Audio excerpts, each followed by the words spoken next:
credit card industry, we think the same thing.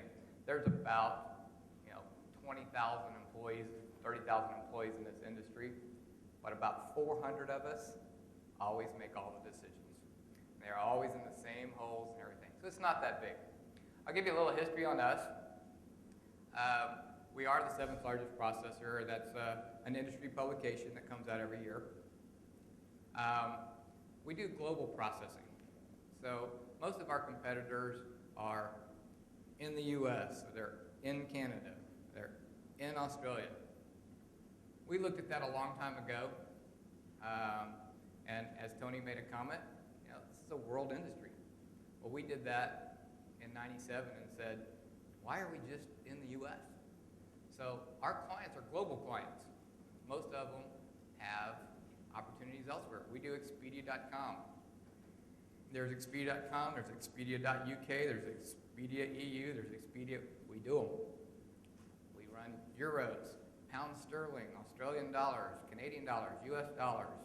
You name it, we process it. But as you can see from some of our client base, we have everything from the big vacation players, which are just like the RV industry, it's travel, to the recurring players like YMCA, and for the ones selling stuff on your websites, anything from Computer Geeks. By that, Computer Geeks does $100 million a year on the web. YMCA, each YMCA division, like they're broken into like Dallas and Boston and so forth. Dallas will send us a file of their membership recurring every month. They send 2 of them. Each one of them is probably 300,000 authorizations. So that's just one of the files. That's enough history on us. This is what everybody knows. This is what everybody sees in the industry. Absolutely. It's the gray terminal. And Kelly's conversation is about customer service. 99% of y'all call customer service, and if you have a digital res system and your credit card wasn't working and you're not with Jetpay, they'll go, do you have a gray terminal? No. What color are the keys on your terminal? You don't have a terminal? You're now dead, because that $5 an hour clerk has a cheat sheet for that sitting in front of him. And if they can't do that, you're gone. I mean, at that point in time, you're on your own, okay? That's where Jetpay is different. Most of the processors today were built in the 80s. They're all running COBOL, and for your non-technical people, Kelly thinks that's running COBOL. The non-technical people, that is a language that was started in 1968. And you know that it's a bad language because the last version is called COBOL 80, okay? So that's a bad thing. They're all still running it.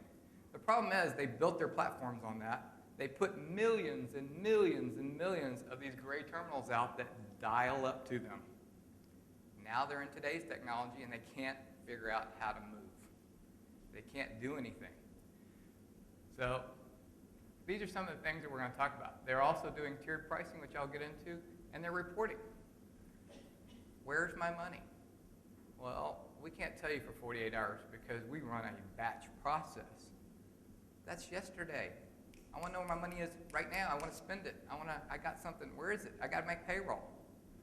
We'll tell you where your money is right now. But anyway, this is the piece that nobody understands. And to be real honest, our industry doesn't want you to understand. Because if you understand it, you'll know where the money is. And you'll know how to negotiate. We're going to go through this really quick. You can ask me questions about it later. The merchant sends a transaction to the processor, in this case Jetpay. We'll send it to the issuing bank. This is the guy on the credit card. You have your MBNA credit card, your Citibank credit card, your Capital One. They tell us that you're a deadbeat or we can give you some money.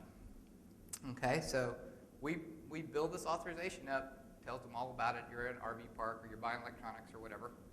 We get the approval, give it back to you, but no money's moved. All we did is give you approval. Later that night, we will send off to the merchant bank, which is another cloud in itself that y'all will have to understand. The merchant bank, the money from the issuing bank. And then the following day, it shows up in your operating account. We do this all behind the scenes. All you know is you swiped your card, you got an approval, money shows up. And that's all that's really important to you, except for the really big piece at the top, which is most people think that the processor's making all that money. All that money is really being made by the issuing bank, the guys on the front of the credit card.